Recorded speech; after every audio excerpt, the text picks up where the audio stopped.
I'm William Cooper, and you're listening to The Hour of the Time.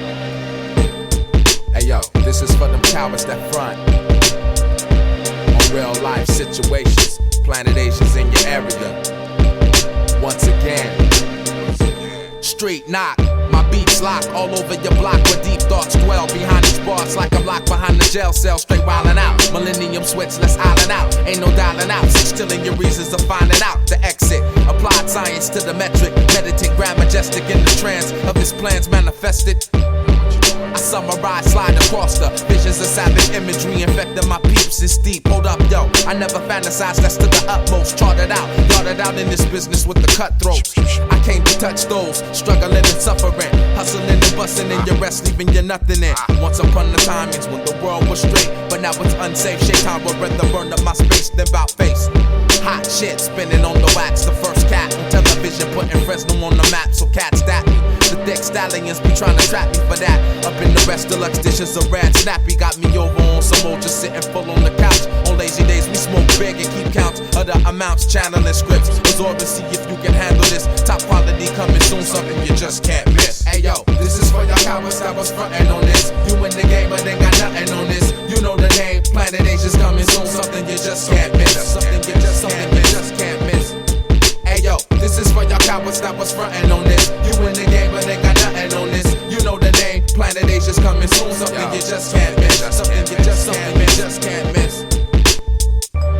Shining like the heavenly stars above your cranium. Right now I feel at one with nature, headed towards peace. Eyes on the prize for all my niggas deceased. Ain't nothing sweet, I ride beats because there's money in these streets to eat with. Styles get up, formatted and cocked. Lyrical shots, sacredly be sacrificing have-nots from off the scene. Industry niggas running my nip. If I major label pick, just know I charge them a grip. And this, I don't be acting dumb. I know what's happening at all times. Demand the respect cause I'm going platinum. For the Central Val, I desert storm troop on instrumentals in and out the studio, exercising my attribute. 100,000 verse, I run it down the line like childbirth. To the extent, schoolyard, something you just can't miss. Hey yo, this is for y'all cowards that was frontin' on this. You in the game but ain't got nothing on this. You know the name, Planet Asia's coming soon, something you just can't miss. Something you just can't miss.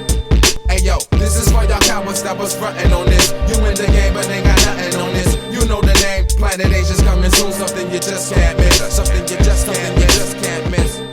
Hey yo, this is for y'all cowards that was frontin' on this. You in the game but ain't got nothing on this. You know the name, Planet Asia's coming soon, something you just can't miss. Something you just can't miss. Hey yo, this is for y'all cowards that was frontin' on this. You in the game but ain't got nothing on this. You know the name, Planet Asia's coming soon, something you just can't miss. Something you just can't miss. Hey yo, this is for y'all cowards that was frontin' on this. You in the game but ain't got nothing on this. You know the name, Planet Asia's coming soon, something you just can't miss. Something you just can't miss. Tonight, episode number 21 in our series on the Mystery Babylon, and the third hour of interview with William Morgan. Welcome, Will, once again to the Hour of the Time. Thanks, Bill. It's a pleasure to be here. Tonight we decided that we're going to talk about some of the symbology connected with the rites of Freemasonry, the secret symbols of identification and things of that nature. Wherever you want to start, go right ahead. Okay, well, all the important symbols and passwords are incorporated into the first 3 degrees. The handshake, I think, is the most widely used Masonic symbol. It It consists of an ordinary handshake, except the thumb of the person who is a Mason goes onto the third knuckle of the right hand of the person he's shaking hands with. If you've ever shaken hands with somebody and they seem to have a funny grip, or possibly even, I always thought it seemed kind of feminine to me because the hand just wasn't strongly wrapped around your hand when you're shaking hands with somebody, you can have a pretty good idea that they're trying to feel you out to see whether you're a Mason like they are. The first 2 degrees, that was the hand grip of the third degree. The first 2 degrees are the same, except the first degree, the thumb goes on the first knuckle, and the second degree, the thumb goes on the second knuckle. But those are very, very rarely used. And in the Master Mason, or the third degree, the thumb is on the third knuckle. That's correct? Yes, sir. And how would you reply to that if you were, in fact, a Freemason? You do the exact same. It becomes a combined grip, and your thumb is on his third knuckle, and his thumb will be on your third knuckle, and you can't miss it if somebody tries to slip you this handshake. So it's not really a true handshake in the sense of the word that most people have learned to shake hands. You don't have a full grip of the other person's hand, but rather you just have a sort of a loose grip on their fingers, and your thumb is either on the first, second, or third knuckle, and you're sort of digging with that thumb to try to get a reaction to see if the other person is indeed a Freemason, and at what level. That's true. That's true. And if they do not respond as such, the person will withdraw his hand quickly. But if he's not sure, he'll seem to kind of extend his grip just a little bit to kind of give you a chance to return the sign. They call it a sign. Now, besides the handshake, what other signs or signals are used to identify one Freemason to another? The most subtle one, and the one that you often have to look out for in public places, is how a man stands. The position of his feet will be a dead giveaway. Most people stand in just a leisurely position with their feet pointing outward just slightly. But a Freemason will stand with his feet in an exact square at a right angle, heel to heel. This is the step they call the step of a Master Mason. The step of an entered apprentice, a first degree Mason, is where the feet form a sort of T with the heel going to the cup of the other foot, and the second degree is an inverse of the third degree with another square being formed. So, if you see someone standing in a room with their 2 heels joined together and their feet forming a perfect right angle or a 90-degree angle, you can pretty much bet that that's such an unnatural stance that is a dead giveaway that person is a Master Mason. Unnatural and uncomfortable, I might add. To anybody who's stood you're forced to stand like this when you become initiated. And also when you return the ritual, you have to do memory work and memorize the ritual and then give it back before you are raised to the sublime degree of a Master Mason.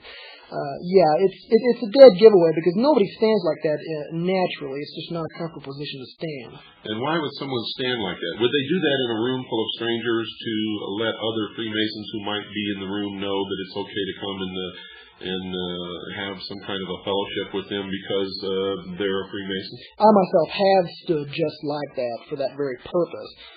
Because it's just noticeable. It's a way of broadcasting who you are and talking to the rest of the world without the rest of the world being able to interpret what exactly you are saying. In other words, if you're not a Mason, you might look over and say, boy, that guy's kind of a nut. Look at the way he's standing. Whereas a Freemason would say, that's a brother of the craft. I'm going to go and to meet this fellow. Absolutely, that's generally the way it works. Most people just aren't aware of all these signs and symbols incorporated into the craft, but a Mason lives and breathes these things. Every time he goes to lodge, he takes on this position. He does the hand signals. He usually gives the handshake to his fellow brothers just to keep in practice. These things are so much a part of Masonry and of Masons that they spot them wherever they go. Okay, so we know the handshake, we know the heel-to-heel in the right angle. We talked in the last broadcast about I raise my hand to the square, or I raise my arm to the square. And what are some of the others? Well, the others are the hand signals, and these are also used in every single lodge meeting. And these are, to Masons, these are what are most easily and most commonly used to communicate between Masons their identity. Of the first degree, the hand signal is you take your left hand, palm upward and put it near your waist, and then your right hand palm downward just above your left hand, forming a bit of a cube, and you hold your hands like such. And that's the symbol, the hand signal of the first degree. Now, the penal sign, as they call it, is taking the right hand and drawing it in a slashing motion across the neck, and this refers to the penalty of the first degree, which is having your throat slit from ear to ear. Now, if this were truly a benevolent fraternal organization, why in the world would they have an oath and a penal sign to tell other members that they could have their throats slit? And there are many others, depending upon what degree and what oath we're talking about. Why would they do that if they were really and truly a benevolent fraternal organization, bearing in mind that grown men take their oaths very seriously if they understand the oaths and they're not being defrauded or lied to when they take the oath, and fully intend to carry out whatever oaths that they take. This is not a joke. They're not children. This is not play on the playground. The question answers itself. You're absolutely right. This is not a joke. In fact, it's deadly serious.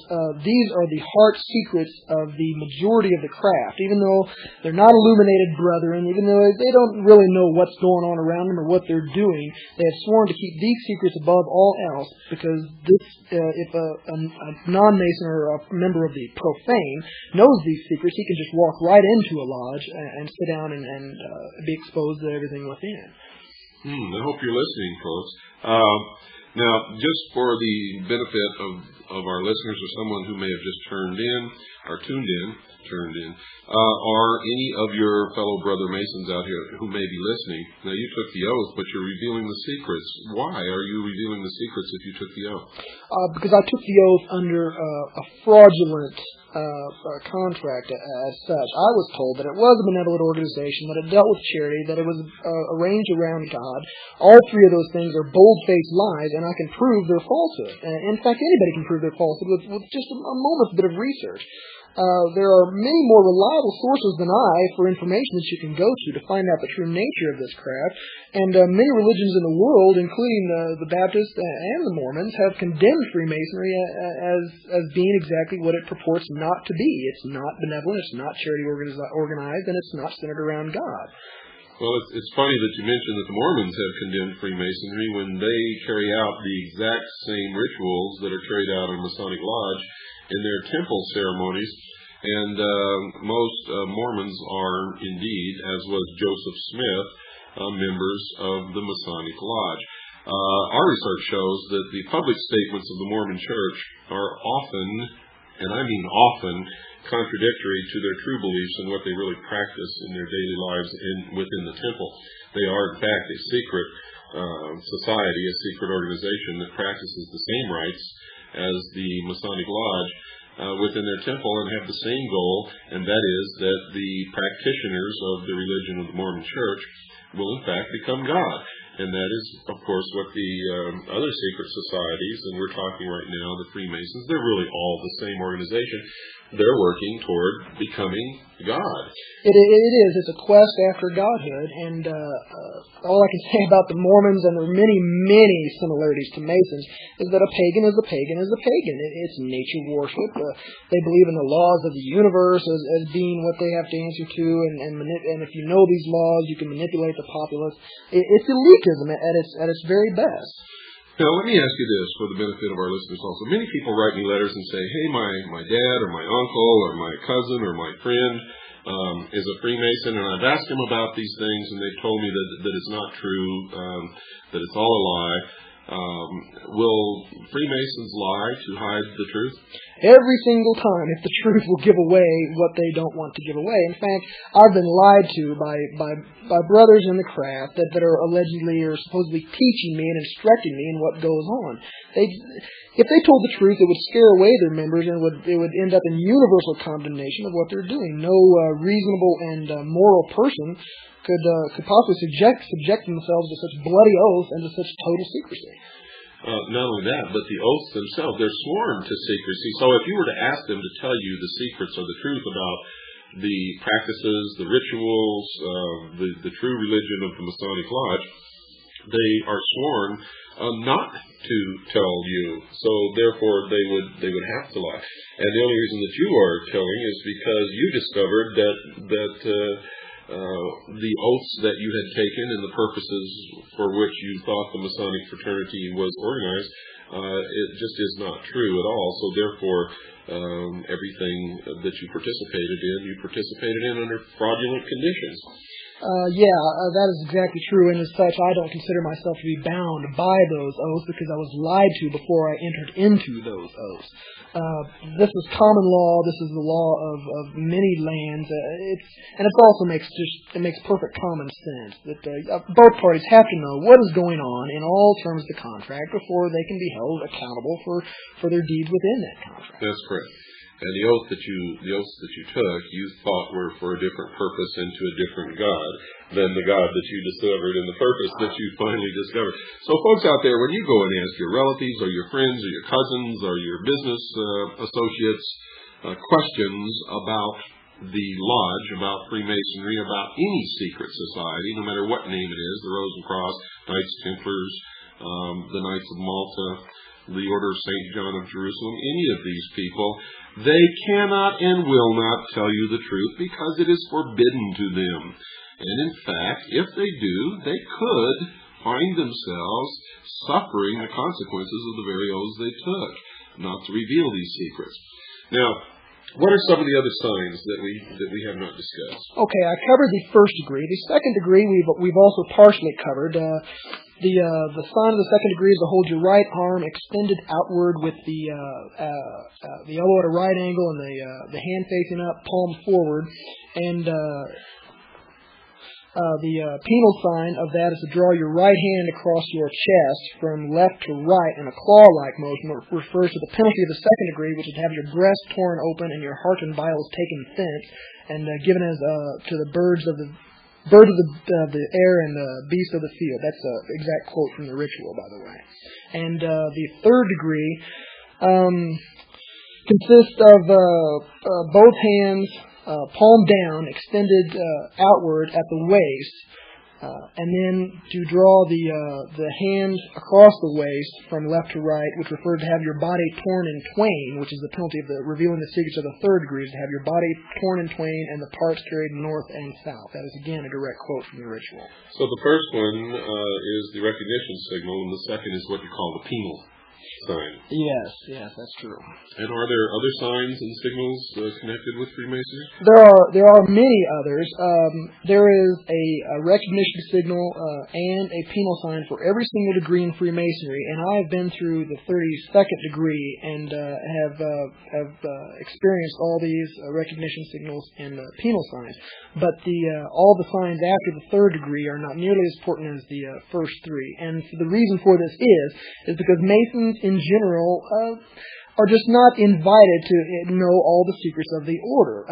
It is not uncommon to know a Mason, as you've stated before, who never ever advances beyond the third degree.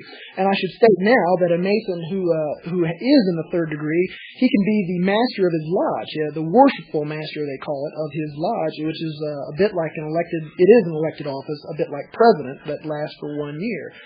Not all Masons are in the Scottish Rite or the Shrine or the Yorkish Rite, but all Masons do know the signs of the first 3 degrees and the penal signs. And in fact, most Masons are really only guilty of joining an organization they know nothing about and for giving it protection and favor and helping it along, but they really don't know what it's all about, do they? True. They don't. They're as ignorant as I was. And if they're out there listening, I'd like to say that you can follow the exact same path I have followed. Now that you know the truth about the craft, whether you believe me or not, you should go out and verify for yourself. And once you do verify for yourself, you are no longer bound by those oaths either. They are fraudulent, and they're ridiculous and unreasonable and brutal in many ways. Not only that, but once you do know about it, you are no longer innocent, but you are, if you don't do something about it, or leave the lodge, or do as this young gentleman is doing, help us to relieve ourselves from the yoke of these secret societies who are planning on stripping us of our freedoms and our rights. If you don't, then you are a fellow conspirator and are just as guilty as those who have always known. And you better understand that, because I'm telling you right now, patriots in this country are getting fed up. And the purpose of this show is to prevent bloodshed. We want to wake people up and do something about this while we can, legally and lawfully, because folks, there will come a day when people will not take it anymore, and they will take weapons in hand. Unfortunately, we can see it coming. Anybody with half a brain can look around and talk to people and see that day is going to come, because nothing's getting better. It's only getting worse. And we don't want that to happen. That's why we're doing this. That's why I've dedicated my life, and that's why I've suffered so much in my life to try to wake people up, is to prevent that kind of thing. And they are dead set upon seeing their dream come true, aren't they, Will? They have dedicated their lives, their labors, and indeed their entire faith to this. And you have not exaggerated or overrated the problem at all. This is dangerous, people. These men mean business. The Scottish Rite themselves have taken a public stance totally in support of public education by the government. Now, all you need to do is look at how screwed up your schools are, and then turn around and look how screwed up your kids are, and you've got a big, rich organization out there with incredible political power and widespread influence that is supporting this current failed system. This is just one isolated example. If you are not part of the solution, and you have even been just a teeny bit exposed to the truth, then you are part of the problem. That's correct. And we know that public education, conducted and supervised and organized and funded by the government, is one of the planks of the Communist Manifesto, written by Karl Marx and Friedrich Engels. And why would Americans ever support such a thing? The strength of our educational system before it began to self-destruct was that it was always handled, funded, and governed, and maintained, and approved, and everything else on a local level. In other words, the school system in my town might be different from the school system in someone else's town 100 miles away, but it would be controlled, governed, decided, textbooks would be chosen, everything on a local level. Our schools did not begin to self-destruct until the state got into the school system, and then the federal government began to poke into it. And specifically, when teachers' colleges funded by the Carnegie, the Ford, and the Rockefeller Institutes began to change what they taught teachers to teach children. And when that happened, when it became an organized, funded, dictated to type thing, then it began to fall apart. And the less control on the local level, the less our children are educated. You've hit the nail right on the head. As you've stated in your own book, Behold a Pale Horse, the true enemy is not communism, but Illuminism. When the Berlin Wall fell and the Eastern Europe was opened up, it wasn't all the American companies that beat up path to their door to go open up these markets and make money. There were two groups, and they were both religious in nature. One were the evangelists who went over there to try to spread the word of their religion, and the other were Freemasons who stepped in just the very moment that the communists stepped out. Already, lodges have been consecrated in St. Petersburg, in Moscow, and in several other major cities, and they're just popping up all over. You've got people, very old men, who actually remember when the lodges were around before Stalin wiped them out, and they're bringing them back to replace the communist masters that they just got rid of. And the only reason that Stalin did away with the lodges in the Soviet Union was because Stalin was a 33rd degree Freemason. He knew how he had risen to power. He knew what the organization was, and he didn't want them turning against him, so he got rid of it. Absolutely. They're subversives. They got him, just like Hitler, they got him to where he wanted to be, and he's not going to let anybody put him out of place with the same tools that he rose to power with. Okay, well, we're making a lot of progress here. If you were to walk into a room and see two grown men hugging, what would you look for as identifying traits that would tell you that these two men hugging were Freemasons? There is a certain patterned ritual that goes that has something to do with that. It deals with the interchange of one of the most secret passwords of Freemasonry, and you must stand foot to foot with another Mason, knee to knee, hand to back, and mouth to ear, and then whisper the secret word in a very low voice And I'm not going to do any of those things. I'm just going to tell you the word is Mahabam, and I don't even know what it means, but I do know where it comes from, and it comes from the ancient Hindu religion, which is the original pagan religion, and many of the other secret words in Freemasonry are of an exact same source. And they call this the 5 points of fellowship, do they not? They do. You've done your homework, Bill. Well, I know more about Freemasonry and the secret societies than most members of Freemasonry and the secret societies ever will.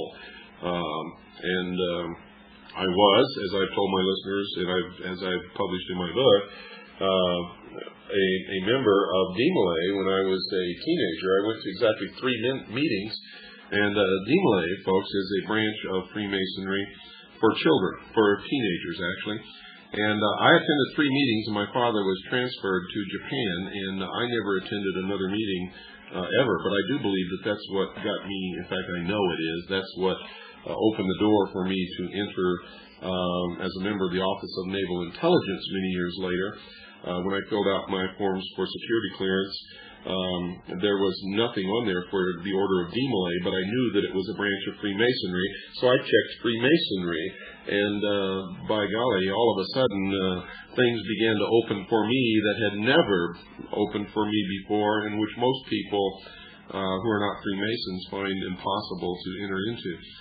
And I was surprised for a while and a little mystified until I discovered the real reason.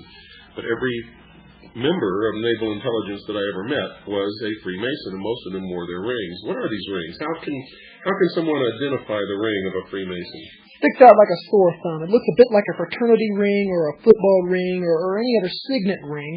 And on the very top of the ring will be a square and compass set in what looks like a large A shape, with the square on the bottom and the compass on the top, forming what looks a bit like an A, but it's not. You can tell how seriously one takes their position in the craft. The Masons who are really there for genuine reasons, philanthropic and charity work, they have their square and compass facing to them. And those that are trying to impress and enforce the buddy system that got you in naval intelligence and the back-scratching whole thing, they wear theirs facing the outside to tell everybody else in the world who they are. But really, the only ones who really know, unless you were to ask them what that ring meant, are fellow craft Masons. Absolutely. I shouldn't say fellow craft, that's the second degree. Our fellow brothers of the Lodge. Okay, folks, we've got to take our break. Don't go away. We'll be right back after this very short pause. Hello, folks. This is William Cooper for Swiss America Trading. How do you like these programs, the hour of the time? Do you look forward to sitting down in front of your shortwave radio and listening to this show every night, Monday through Friday? I sincerely hope so, and the fact that you're listening right now tells me that that is probably true. And if that's true, you owe Swiss America Trading for your ability to hear this show in your homes. For without them, you probably would not be listening to us right now. You see, they stuck by us when WWCR burned to the ground. They found us an alternate station, and they have paid for the airtime for every episode of the Hour of the Time since they have begun their sponsorship. And that's all they paid for, too, folks.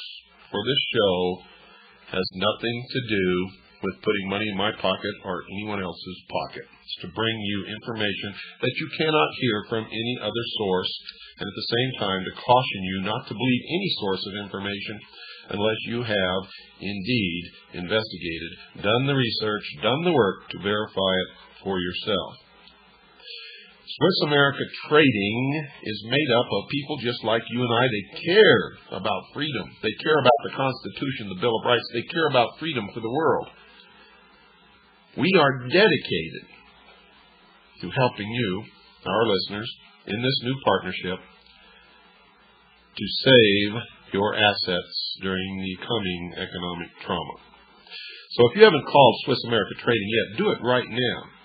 Do it now, this moment. Don't procrastinate. The time to act is now. Call 1-800-289-2646. You've got time to do it. And as always, there will be a musical selection leading into the rest of our program. You're under no obligation. Nobody's going to try to talk you into or out of anything, and you're going to get a free newsletter if you just mention my name, William Cooper, which is packed full of information that you need to know. So call now, 1-800-289-2646. That's 1-800-289-2646. Tell them that you listen to the Hour of the Time. Mention my name, William Cooper, and they'll send you a newsletter full of information. You'll be thrilled with it. Call now, 1-800-289-2646. That's 1-800-289-2646. By protecting your assets, folks, you're helping to save this program and freedom for the world. You're helping keep us on the air to broadcast suppressed information, the truth, to all those people throughout the world who cannot get it in any other way. In fact, the Hour of the Time is the last source of truth left in the world. You're living in the last days of freedom for the average, common, everyday man and woman on this earth. So call now, 1-800-289-2646. That's 1-800-289-2646. You'll be glad that you did.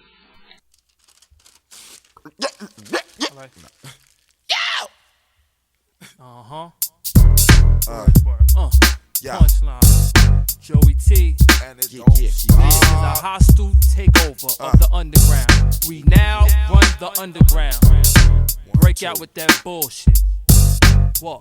Planet Asia. Punchline. Come on. Planet Asia.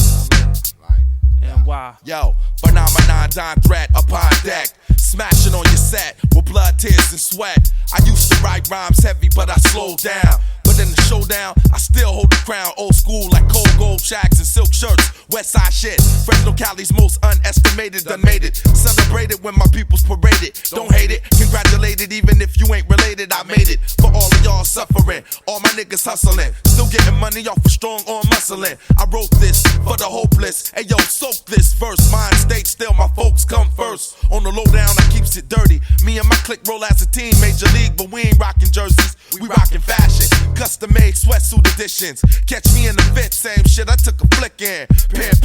My intentions were inventions. My intentions makes women and men listen. Raps be so precise, it's like I'm moving mechanical. Mics I go bananas for when doing what I plan to do. We had honchos controlling our own destiny. Supreme recipes get distributed like weaponry. Choose a specialty, we search for ammunition desperately. We had honchos controlling our own destiny. We had honchos controlling our own destiny. Supreme recipes get distributed like weaponry. Choose a specialty, we search for ammunition desperately. We had honchos controlling our own destiny. Bitch niggas.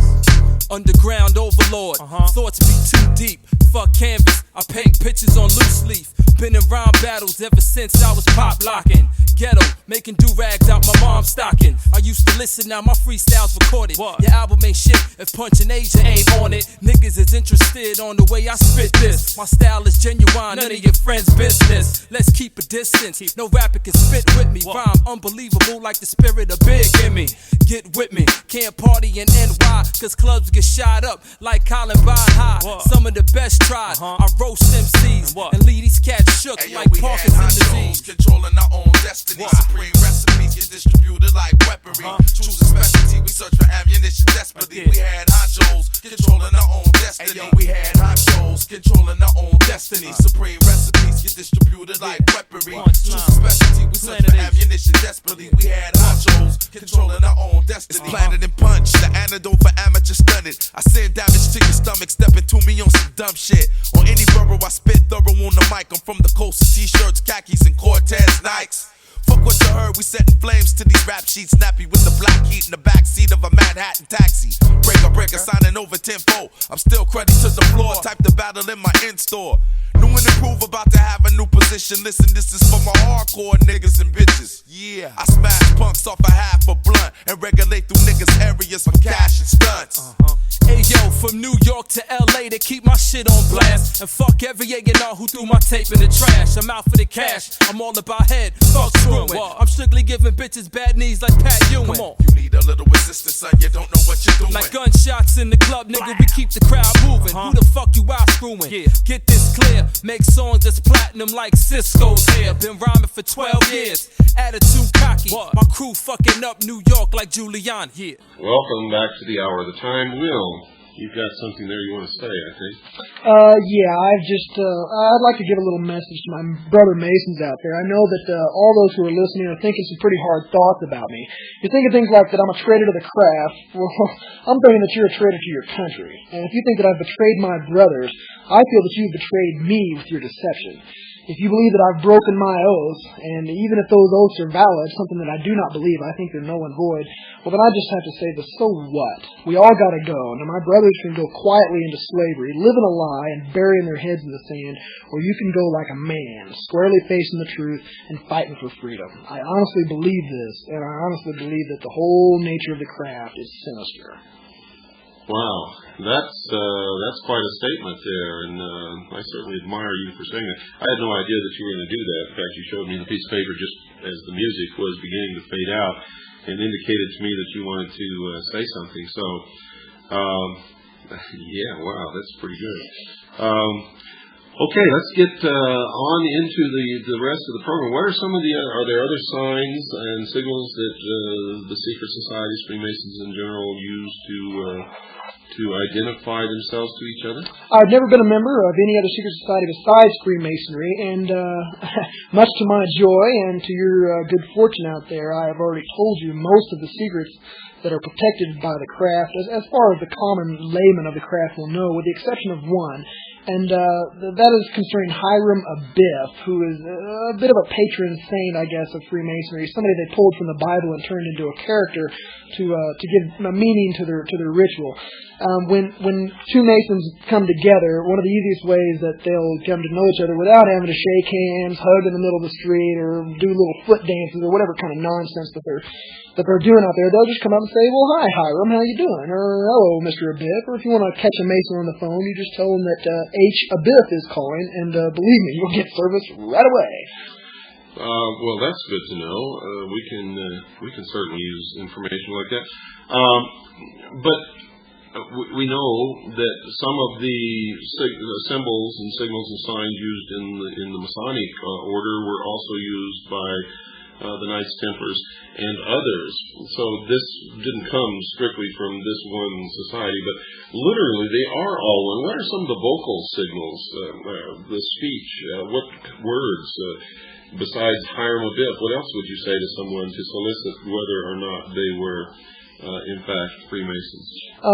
One of them that I've also come across, and I've seen this in writing, and it was a bit of a mystery to me until I sought some advice about it. They'll ask each other if they're a traveling man, and what they mean by, and this comes directly from the old Templar ritual, and it stands as a positive factual link of the continuity between ancient secret societies and modern Freemasonry, is they'll ask if they're a traveling man. And the meaning behind that is one traveling from west to east, east being the source of knowledge. Or illumination. It's also the point where the sun rises, which goes back to the first religion, which was the cosmology, where all of these religions and secret societies sprang from, which was the worship of the sun, the source of illumination, the source of warmth, the source of all life, the source of everything, rises in the east every morning, and is, in fact, for those who really understand, the morning star. Is that not correct? Absolutely, and that gives a great illumination, if I may say so, as to why the worshipful master sits in the east of the lodge, and also why during the ritual, when a young unknowing Freemason like myself is brought in and has a degree conferred upon him, he circumnavigates it as he walks around in a circle from all the points of the lodge, going from the worshipful master in the east to the junior warden in the south to the senior warden in the west, and then back to the master in the east. He is traveling as the earth travels around the sun in a circle of worship, and it might even be a direct reference to Solomon's circle. And as you told me yourself, Bill, about the traveling man, that too has been used by communists, hasn't it? Yes, in fact, anyone who knows anything about the Internationale, or the secret society known as the Internationale, the Communist Party, the International Socialism, if you studied them, the same passwords are used by them. All of these organizations are one. Socialism stems from the mystery schools. That's where it comes from. You'll find that most of the mystery schools preach the tenets of the Communist Manifesto, written by Karl Marx and Friedrich Engels, whom, by the way, just wrote it. They were the hacks who fronted for it. They did not make it up. It came out of ancient documents and an ancient philosophy. And the password is the same. Are you a traveling man? And that's how communists identified themselves to each other from cell to cell and country to country, and kept their business secret. And I got that straight out of the files of the Federal Bureau of Investigation in their investigations of the Internationale, the Communist Party, International Socialism. They're all the same. Freemasonry, the Knights of Malta, the Rosencross, they're all the same organization, folks.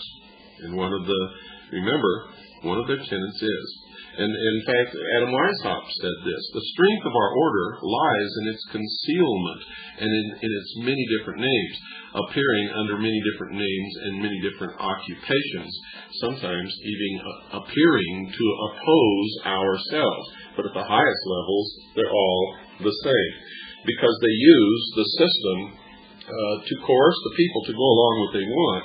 If they want to change something in a certain direction, they'll look at the population, the society, the problems that exist, and they will intentionally foment a problem in order to get the people to cry for an answer to that problem, which will be the direction that they want to take that society into. They will create two opposing groups. At the top of these two opposing groups will be their people, so that it's a controlled conflict, bringing about a controlled resolution or a desired end. You guys better wake up to this. I'm telling you, you better wake up to it. You better pay attention to what you're hearing here. You better realize that this young man sitting next to me is a hero. He's risking his life to bring you this information, as are many other people operating out of the public eye. You may never ever in your life know who they are. They're working to save your freedoms for you. And sometimes I have to sit back and watch it. Why are we all doing this? Why am I doing this? Why is he doing this? Why are all these people doing this when most of you out there sit back and do nothing? I have people write me letters and say, I don't want to be in your mailing list because somebody might get your mailing list and they might know who I am. I've had other people write and say, what is that symbol that's over your name when you sign your name on your documents?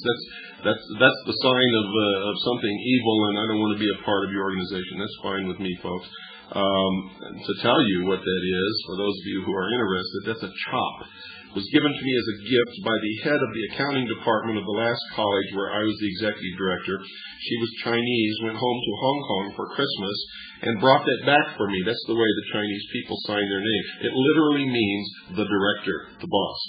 And I've used it ever since because I like it, and I liked her, and it was a gift.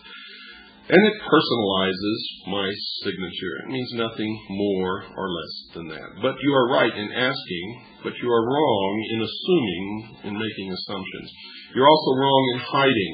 I want you to read my lips. New World Order. There's no place where you can go and hide unless you can get off this planet. And forget about aliens bringing all this stuff about. The only people you have to fear are humans. And being afraid is not going to solve our problems, because fear itself is a weapon that they use against us. So, I mean, why, if the majority of people are sheeple and aren't going to help save their own butts, why should you be doing this to save them, Will? Why are you doing this? I have a very, very easy answer for your question, and you already know the answer. It's obvious that you're doing this for the sake of your audience. Whenever you look at your daughter, I look at my family, whenever I slap my dog upside the head, that's why I'm doing it, because I love people in this world, and I love my people, and my people are not going to be safe until I can make this world safe. I see them in direct danger. And I'd like to say, Bill, you have a wonderful way of cutting right to the heart of many matters. You're right about the continuity of the secret societies. They are all one. And I'm here to tell you, he did not just flip through a few books and see a couple of things and say, okay, they're all one, they're all evil. It's not that easy, folks. We have to read and research and research and research and investigate every single corner of this. And believe me, if it looks like a snake, and it slithers like a snake, and it hisses like a snake, well hell, go ahead and step on its head because it's a snake. Well, it is a snake. If we go right to the philosophy of all of these secret societies is that man was held prisoner in the Garden of Eden by an unjust, vindictive God. That he was denied his own chance to become a God. And that Lucifer, through his agent Satan, set man free with the gift of intellect, the gift of knowledge. And with that knowledge, man himself can become God. Remember, the promise that Satan made to Eve was that God was lying to them. That if they did indeed eat of the fruit of the tree of knowledge, they would become gods. Don't ever forget that. Those who say they are God, those who say they are going to become God, the members of the secret societies, the Mormon Church, others who profess this belief, are practicing the Luciferian philosophy. They have deserted the real true God, and they are following the fallen angel of light, Lucifer, Satan, who is not a God at all. They have all been deceived. If you are one of them, remember, we don't hate you. We are not trying to hurt you. If you want to continue to practice your religion, that is okay with me and any true person who is an American and who believes in the Constitution. It is only when you practice your religion with the aim of taking away my freedoms and forcing me to practice your religion under a new world totalitarian socialist government which you intend to bring about, that it becomes not only my business but my duty to stop you. Understand that. And I want to read to you from a book here so that you'll understand where I'm getting to. And I want you to listen very closely to the closing music at the end of our program tonight. This is taken from The Secret Societies of All Ages and Countries. It's in 2 volumes. The author is Hecate Thorne. This particular set of 2 volumes was published, I believe, in 1965 by University Books Incorporated. The Library of Congress number is 65-22572. So I urge you to get this set of books because these books were written back when it was still easy to get a lot of information on the existing secret societies, much easier than it is today. I want to read to you from page 14 of volume 2 under Secret Societies, Freemasonry, Rites and Customs, paragraph 391 entitled Masonic Customs. Some Masonic peculiarities may conveniently be mentioned here. Freemasons frequently attend in great state at the laying of the foundation stones of public buildings. They follow a master to the grave, clothed with all the paraphernalia of their respective degrees. They date from the year of light. The Knights of the Sun, the 28th degree of the Scotch Rite, acknowledge no era, but always write their date with 7 noughts, or 0000000. No one can be admitted into the Masonic order before the age of 21, but an exception is made in this country and in France in favor of the sons of Masons who may be initiated at the age of 18. Such a person is called a Louis in England, and that's the source of that name, and a Louvetou in France. This latter word signifies a young wolf, and the reader will remember that in the mysteries of Isis, the candidate was made to wear the mask of a wolf's head. Hence, a wolf and a candidate in these mysteries were and are synonymous. Macrobius, in his Saturnalia, says that the ancients perceived a relationship between the sun, the great symbol of these mysteries, and a wolf. For as the flocks of sheep and cattle disperse at the sight of the wolf, so the flocks of stars disappear at the approach of the sun's light. We have seen in the account of the French workmen's unions that the sons of Solomon still call themselves wolves. The adoption of the louveteau into the lodge takes place with a ceremony resembling that of baptism. The temple is covered with flowers, incense is burnt, and the godfather is enjoined not only to provide for the bodily wants of the newborn member, but also to bring him up in the school of truth and justice. The child receives a new name, generally that of a virtue, such as veracity, devotion, beneficence, and the godfather pronounces for him the oath of apprentice, in which degree he is received into the order, which in case he should become an orphan, supports and establishes him in life. Now the key words here, folks, that I want you to remember and pay very close attention to when you hear the closing theme or the music that closes this program tonight is this, and I'm going to quote directly from it. Quote, Macrobius, in his Saturnalia, says that the ancients perceived a relationship between the sun, the great symbol of those mysteries, and a wolf. For as the flocks of sheep and cattle disperse at the sight of the wolf, so the flocks of stars disappear at the approach of the sun's light. Now remember in chapter 1 of my book, Silent Weapons for Quiet Wars, there is a quote of these people who have declared a silent quiet war upon the American people using silent weapons that goes like this. Quote, a nation or world of people who will not use their intelligence are no better than animals who do not have intelligence. Such people are beasts of burden and stakes on the table by choice and consent. Unquote. In other words, cattle. I prefer to call them sheeple. The sheeple of the world. And of course, if they are the wolves, then you are the stakes on the table if you are indeed one of the sheeple. Well, that takes us almost up to the mark. Will, I want to thank you once again, and since this is the last program that we're going to be doing together for quite a while, I'm going to give you the next 30 seconds to tell the people out there, the sheeple, what they should hear. Thank you, Bill. There's only one message for the sheeple of America, and that is, bah. And as for my family, I love you. And we're out of time once again. For all of you who have been helping in this great fight, God bless you. For the rest of you, God bless you too.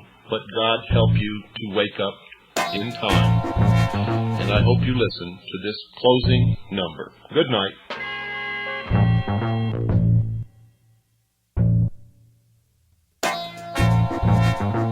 Pushing the pen to perform the perfect paragraphs. My hobby and job as I mob New York from Telegraph. Having you know the half is the entire battle at hand. Used to follow, I can tell by your cattle brand.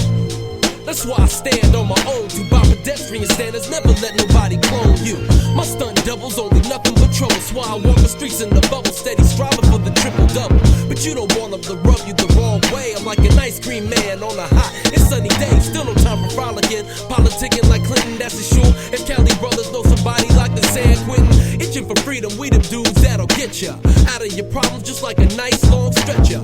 Or you get away, tucked away with your engine running. So close your eyes and curl your toes because we come. In this rap shit, we taking over. You got it backwards if you think different, we taking over. Fuck that shit you want, we conquering and taking over. Just like some soldiers, yeah, for sure, you know we taking over. We taking over in this rap shit, we taking over. You got it backwards if you think different, we taking over. Fuck that shit you want, we conquering and taking over. Just Just like some soldiers, yeah, for sure. You know we taking over. We taking over. I got an appetite to destruct foes. A lot of rappers rap alike, so it's about time I destruct those. Straight out of motherfucking West France, and I dive in my smoke. My 9 to 5 be rocking mics with the wise words spoke. It's for my poor folks. Action packed, picture my scripts. Vocals blow back to back. OG style like Rap Attack, Galactic Black Edition. My knack for tracks is something built. I tilt ignitions in the brain and leave your whole shit killed. Flows get spilled. Niggas besting on their toes like stilts. I run to enough squad. California's golden seal. It's enough yard. Mass bust past thought. It ain't my fault. My combos skin open vaults. What game your haters can't talk. I switch gears, bubbling humbly on the low to get dough. Fuck a promo for now. Let's feed it to my fine act joke. Put something on it for the yards, the Fresno Cal in this bitch. Finally, it's for the 93706. In this rap shit, we taking over. You got it backwards if you think different, we taking over. Fuck that shit you want, we conquering and taking over. Just like some soldiers, yeah, for sure, you know we taking over. We taking over. In this rap shit, we taking over. You got it backwards if you think different, we taking over. Fuck that shit you want, we conquering and taking over. Just like some soldiers, yeah, for sure, you know we taking over. We taking over. In this rap shit, we taking over.